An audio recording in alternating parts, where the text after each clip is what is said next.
is NDTV and you are watching NDTV Prime.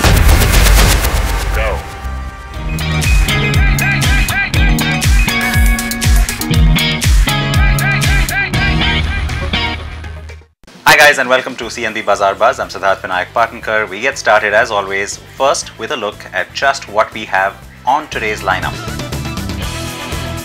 The Skoda Octavia has a facelift and we have the full review for you.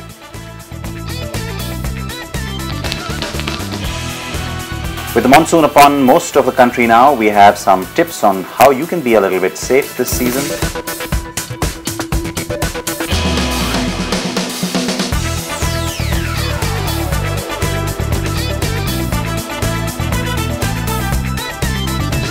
So of course we'll begin with the new car. It is the facelift on the Skoda Octavia, and as expected, this is pretty much in line with the global facelift that the car has already undergone.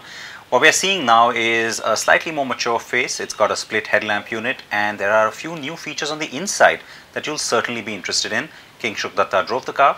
This is the review.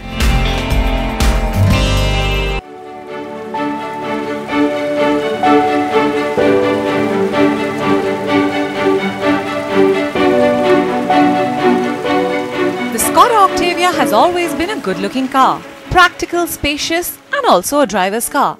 The Octavia has been a favourite ever since it was launched in India in 2002. Globally, Skoda has sold over 5 million units of the Octavia across 3 generations, which speaks for its success.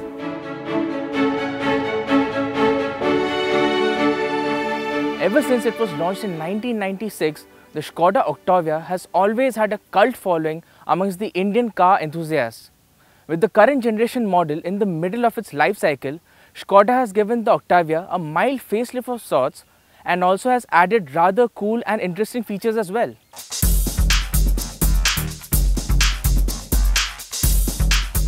There's quite a bit which has changed in the Octavia facelift. The face of the car is redone with a new split headlamp cluster that Skoda calls Quadra LED headlights. All lighting elements are LED and the low beam and the high beam have been separated. The daytime running lights and fog lamps are LED too. The grille gets a glossy black treatment and there is a chrome strip running along the length of the bumper, adding to the premium look. The tail lamps are LED units as well and the rear bumper is new too.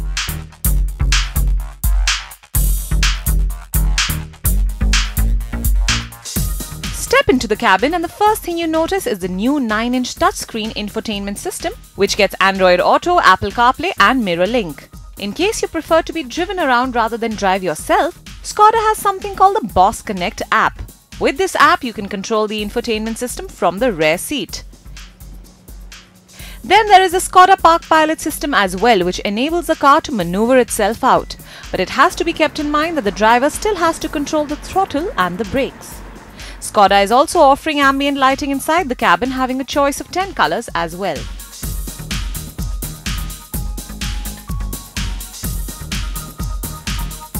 The new Octavia feels plusher from the inside thanks to the soft touch plastics and the beige-black two-tone color scheme. The cabin retains its roominess and is a comfortable place to be in.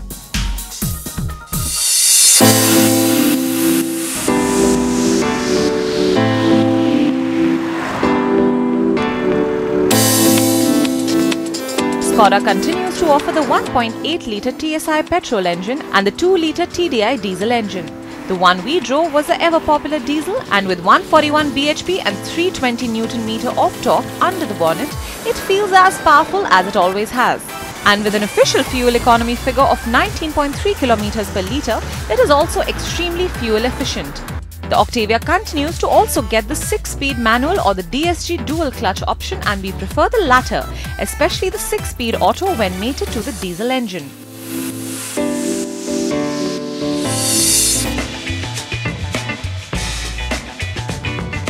With regards to safety, the top trim of the Octavia gets 8 airbags while the base model gets 4 airbags as standard.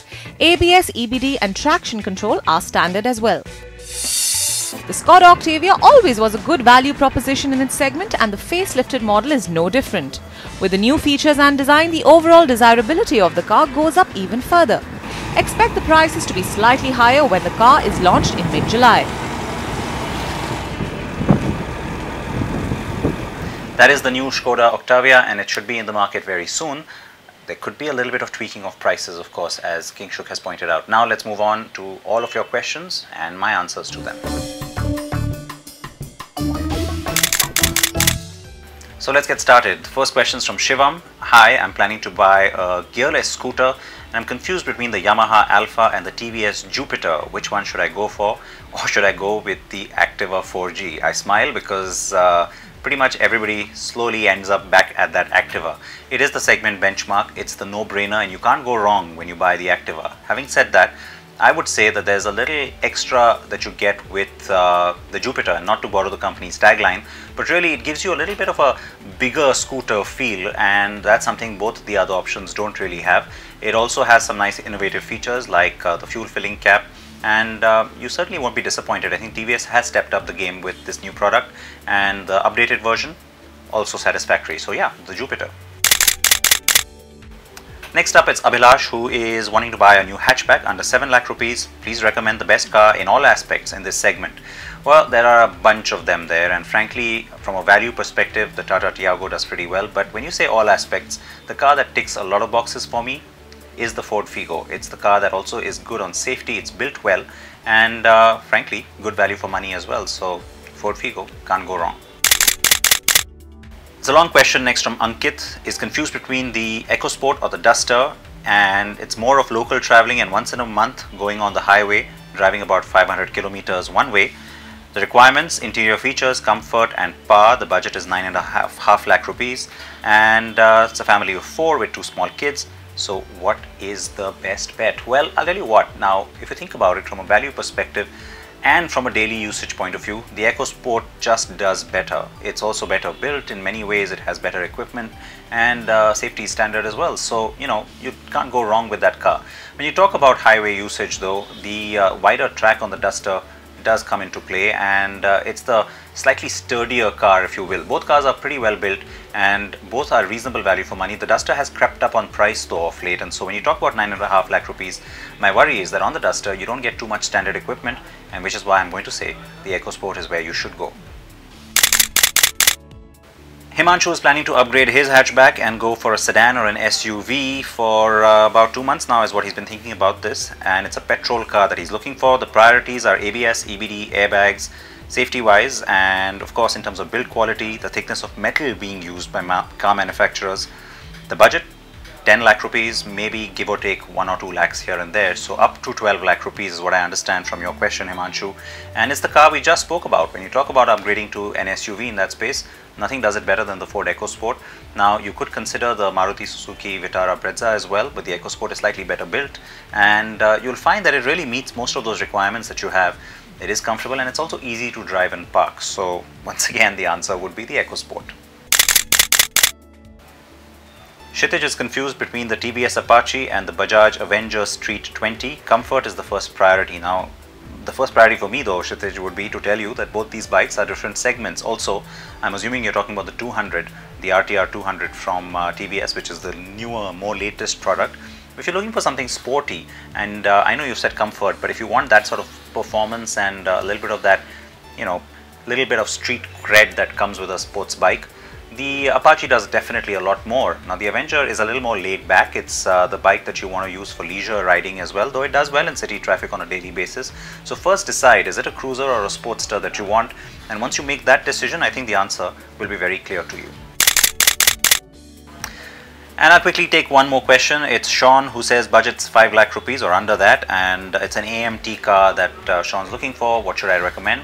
Well, the Tata Tiago, it does the job pretty well. It's a decent AMT. You won't find it too difficult to get used to in terms of driving, and it does well on mileage as well. In terms of price though, you'll be pushing that price tag just a little bit, but overall you'll find that you won't be disappointed now in terms of where Tata's new products are going. That's the car that I would say, because really the options are cars that don't really match up to it in terms of overall quality or drivability. Keep your queries coming to us. There is the carandbike.com forum. You can also reach me on Twitter at Siddharth Patankar. With that, we'll slip into a short break here, and I am back with tips on how to ride your scooter or motorcycle in the monsoon season. Stay tuned.